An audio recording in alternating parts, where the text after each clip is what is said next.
안녕하세요. 긍정 스텔라입니다. 최근에 큰 인기로 막을 내린 재벌집 막내 아들에 대해서 이야기해 보려고 해요. 마지막 회 시청률이 무려 26.9%였다고 하는데요. 결말 때문에 반응이 좀 엇갈리기도 했었죠. 저도 드라마를 보기 전에 웹소설도 읽고 드라마도 16회까지 모두 완주했는데요. 사실 웹소설을 먼저 본 입장에서 살짝 아쉬움이 남긴 하더라고요. 그치만 뭐 드라마로만 놓고 보면 시청률이 무려 약 27%에 다다랐다고 하니까 대성공이었습니다.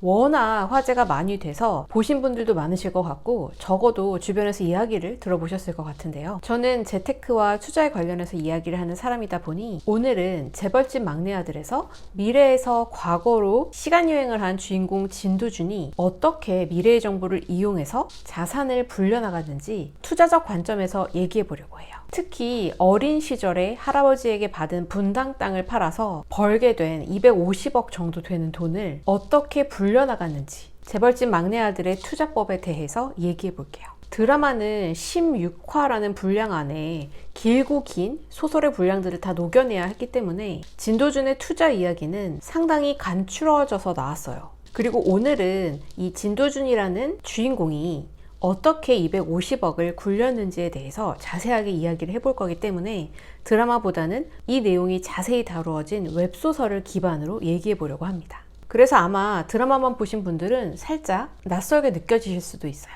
오늘 얘기는 웹소설을 기준으로 한다는 점 참고해서 봐주시길 바라겠습니다.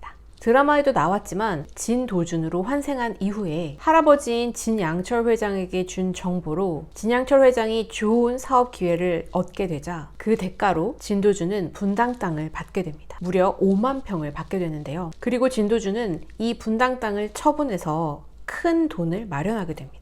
그리고 본격적으로 이 250억이라는 돈을 종잣돈으로 사용해서 자금을 눈덩이처럼 불려나가기 시작하는데요. 주요 투자처는 바로 미국 기업들이었습니다. 저도 미국 주식을 한 뒤에 종종 이런 상상 해보곤 했었는데요. 만약에 10년 전으로 되돌아간다면 그때 제가 사회초년생이었거든요. 그때 월급 받으면 돈 버는 게 너무 재밌어서 그 돈으로 여행 다니고 좋은 거 사고 맛있는 거 먹고 다니고 이러고 살았단 말이에요. 그러고 살지 말고 그 돈으로 테슬라 주식이나 사둘 걸. 그렇게 차곡차곡 테슬라 주식을 10년 전부터 모았으면 지금은 졸업하고도 남았겠다. 이런 생각을 작년까지 했었던 것 같아요. 지금은 물론 테슬라 주식이 약간 안 좋은 상태이긴 하지만 말이에요. 근데 정말 진도준은 시간 여행이란 걸 해서 이런 걸 현실에 옮길 수 있었죠. 그렇게 시간을 거슬러 1980년대로 돌아간 진도준은 과연 어떤 미국 기업에 투자를 했을까요? 어린 진도준은 미국에 투자회사를 차리고 현재는 미국의 거대 기업이 된 곳들에 상장하기 전이나 상장 초창기에 투자를 해서 상상도 못할 규모의 자금을 굴리게 됩니다. 그 첫 번째 선택은 바로 델 컴퓨터였어요. 저는 델 하면 회사 컴퓨터로 받아 쓰던 저렴하지만 사양은 괜찮은 그런 컴퓨터로 기억에 남아있는데요. 델은 1984년 마이클 델이 설립한 회사이고 2016년에 델은 스토리지 회사인 EMC와 인수합병하면서 현재의 델 테크놀로지스가 됩니다. 1984년 마이클 델이 대학생이던 시절에 컴퓨터 잡지에 광고를 싣고 전화로 주문을 받아서 택배로 제품을 발송해주는 사업을 시작했는데요. 당시에는 상당히 획기적인 판매 시스템이었어요. 유통사를 끼지 않고 판매를 하다 보니 유통에 들어가는 그런 비용들이 상당히 절감되었죠. 그리고 델은 1988년 나스닥에 상장을 했고요. 당시에 약 3천만 달러의 투자금을 모집했다고 합니다. 그리고 델은 1996년에 웹사이트를 만들어서 인터넷 주문을 본격적으로 받기 시작을 합니다. 그리고 이 당시는 인터넷 열풍이 불던 시기였고 이런 인터넷 열풍은 델 컴퓨터의 빠른 성장을 도와주었다고 합니다. 그러면서 당시에 세계 최대 컴퓨터 회사였던 컴팩과 대등한 경쟁을 하게 됐어요. 그렇게 1990년대 후반부터 2000년대 초반까지 델은 성장을 지속적으로 이어나가다가 2005년 무렵부터 성장이 둔화되기 시작했습니다. 주로 북미 시장을 상대로 판매를 하던 대리였는데 북미의 컴퓨터 시장이 포화 상태가 되기 시작을 했고요. 저렴한 가격이 델의 주요 차별점 중 하나였는데 아무리 저렴한 가격이라도 제품을 직접 보고 체험해보고 사길 원하는 사람들이 많았기 때문에 델의 소비자층을 확장하는 데에는 한계가 있었던 거예요. 그리고 2005년에 IBM이 PC 사업을 레노버에게 매각을 했고요. 대만 기업인 에이서는 빠르게 치고 올라오고 있던 상황이었습니다. 그러면서 가격 경쟁은 더욱 치열해졌고 델은 이런 가격 싸움에서 살아남기 위해서 비용 절감을 하기 시작해요. 그러면서 품질은 낮아질 수밖에 없었겠죠. 그리고 소비자들은 점차적으로 델을 외면하기 시작했습니다. 이렇게 쇠락의 길을 걷던 델 컴퓨터에 대해서 CEO인 마이클 델은 큰 결단을 내리게 되는데 그것은 바로 2003년의 상장 철회였습니다. 마이클 델은 모든 주식을 사들이고 2013년 10월 비공개 기업으로 전환하게 됩니다. 마이클 델은 숱한 장애물을 뛰어넘고 굉장한 기업의 성공을 이룩해낸 사람입니다. 하지만 어떤 기업에게나 영원한 것은 없었죠. 그래서 델도 마찬가지로 여러 번의 위기를 겪기도 했었습니다. 마이클 델은 2007년 전까지 잠시 CEO직을 내려놓고 떠나 있다가 2007년 델 기업의 재도약을 위해서 다시 CEO 자리를 맡게 되고 현재까지 회사를 이끌고 있습니다. 델의 역사에 대해서 간단하게나마 설명을 해드렸는데 정말 그 사이에 많은 일들이 있었기 때문에 델에 대해서 모든 것들을 다 이야기해드리진 못했지만 영원한 강자는 없다라는 것을 델을 통해서도 알 수 있었습니다. 이것은 바로 투자에도 상당히 중요하게 작용하는 부분인데요. 이후에 마이클 델 자서전을 통해서 공개가 된 내용인데 마이클 델은 우표를 판매해서 12살의 나이에 $2,000를 벌어들였다고 합니다. 그리고 어린 진도주는 델에게 투자하기 위해서 델을 찾아가 이렇게 얘기하죠. 나는 12살의 나이이고 땅을 팔아서 벌어들인 $1,500만 있다. 그런 내가 너에게 투자하고 싶다. 이렇게 이야기해요. 이때가 바로 델이 상장하기 1년 전인 1987년이었습니다. 사실 이미 필요한 만큼 투자금을 유치했던 마이클 델로서는 지분 방어를 위해서 더 이상의 투자는 받고 싶어 하지 않았습니다. 그런데 결국에는 진도준이 제안한 투자를 받아들이게 되고 주당 40센트, 0.4달러죠. 총 $900만 투자를 받아들이게 됩니다. 그렇게 해서 총 2250만 주를 델 컴퓨터가 상장하기 전에 주당 40센트라는 가격에 얻게 된 거죠. 그리고 나머지 $600만 어디에 투자할까요? 마이크로소프트에 투자합니다. 마이크로소프트에 대한 이야기는 자세히 나오지는 않고 향후에도 지속적으로 안정적으로 성장을 이어나갈 마이크로소프트에 투자를 합니다. 이렇게 분당 땅을 팔아서 벌어들인 약 150억 원 정도의 돈을 델과 마이크로소프트에 투자를 하고 나머지 100억 정도는 미국에 세운 투자 회사에서 50% 정도는 투자를 하고 나머지 50%는 현금으로 보유하겠다라고 나옵니다.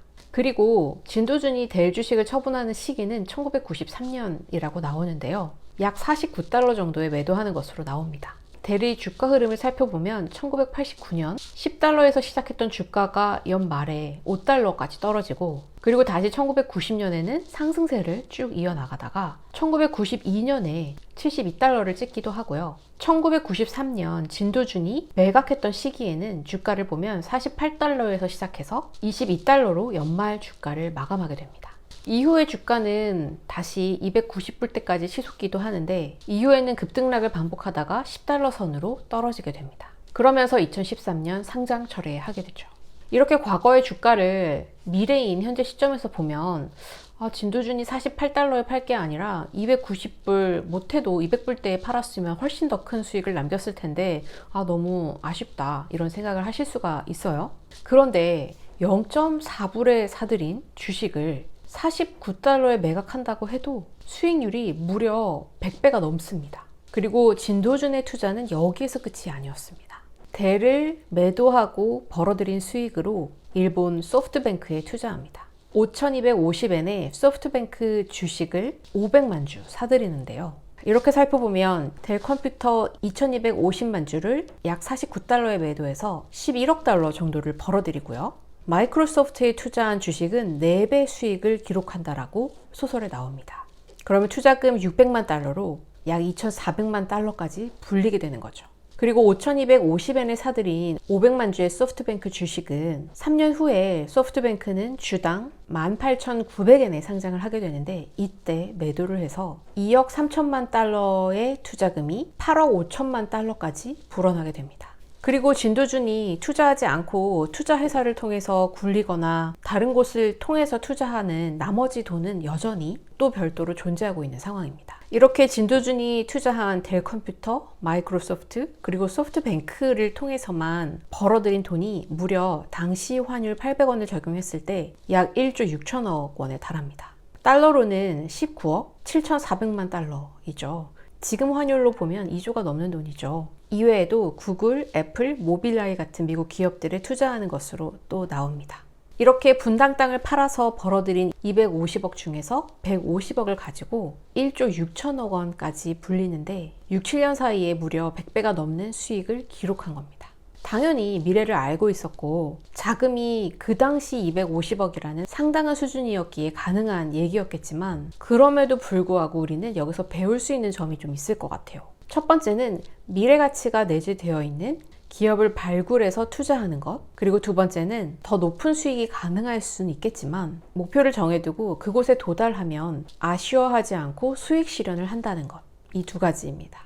저는 늘 안전한 곳에 투자한다는 마음으로 세계 시가총액 10위권 안에 있는 기업에 장기 투자를 한다는 마음으로 투자를 하고 있었는데, 그동안 몇십 년간의 시가총액 1위 기업만 살펴봐도 알 수 있듯이 영원한 1등 기업은 없습니다. 현재는 시가총액 1위가 애플일지라도 10년 뒤에도 애플이라는 보장은 없습니다. 그래서 늘 매매를 자주 하진 않더라도 눈과 귀는 시장을 향해 늘 열어놓고 내가 투자하고 있는 기업의 실적 보고, 그리고 신제품 런칭 소식, 해당 기업에 대한 뉴스 등은 빠짐없이 챙기면서 한 종목에 너무 사랑에 빠지지는 말아야겠다라는 다짐을 한번 다져봤어요. 그리고 또 하나는 모든 나스닥 상장 기업을 조사할 수는 없겠지만 향후 미래 성장성이 있는 산업군을 조사하고 공부하면서 해당 산업에서 기술력과 차별성을 갖추고 성장이 기대되는 그런 기업들에 대해서 끊임없이 공부하고 연구하면서 투자금의 일정 비율은 이런 기업들에도 한번 투자를 하면서 공부해보자 라는 것이었습니다. 물론 진도준처럼 미래를 알 수는 없기 때문에 시행착오도 많으리라 생각돼요. 그래서 큰 리스크를 감수하지는 못하기 때문에 10%에서 20% 정도의 비율만 정해두고 이런 새로운 기업에도 투자를 한번 해봐야겠다라는 생각을 다시 한번 해보게 됐습니다. 그래서 사실 내가 진도준처럼 수익을 낼 수는 없겠지만, 그리고 요즘처럼 주식장이 좋지 않아서 한 발 빼고 관망하고 있는 입장에서 주식시장과는 좀 멀어져 있는 상황이었는데, 이럴 때 너무 발 빼고 기다리지만 말고 공부하는 자세를 좀 유지해야겠다라는 생각을 많이 하게 됐어요. 단순한 재미로 보기 시작한 부잣집 막내 아들이었지만 투자자 입장에서 여러 가지 배울 점도 있는 그런 드라마 그리고 소설이었던 것 같습니다. 오늘 컨텐츠는 아마 저처럼 지금 주식시장에서 한 발 빼고 기다리고 계신 분들이 많으실 것 같은데요. 그런 분들에게도 주식에 대해서 다시 한번 생각해 볼 수 있는 기회가 되었으면 하는 바람에 만들어 보게 되었습니다. 드라마도 재밌게 봤고 특히 소설은 더 재밌게 봐서 휴가도 상당히 많이 쓰실 것 같은 연말 시즌이라서 강추해 드리고 싶긴 한데, 한번 발들이면 끊기 어려운 중독성 강한 소설이라는 점은 한번 참고해 주세요. 네, 오늘도 시청해 주셔서 감사합니다. 구독과 좋아요 부탁드려요.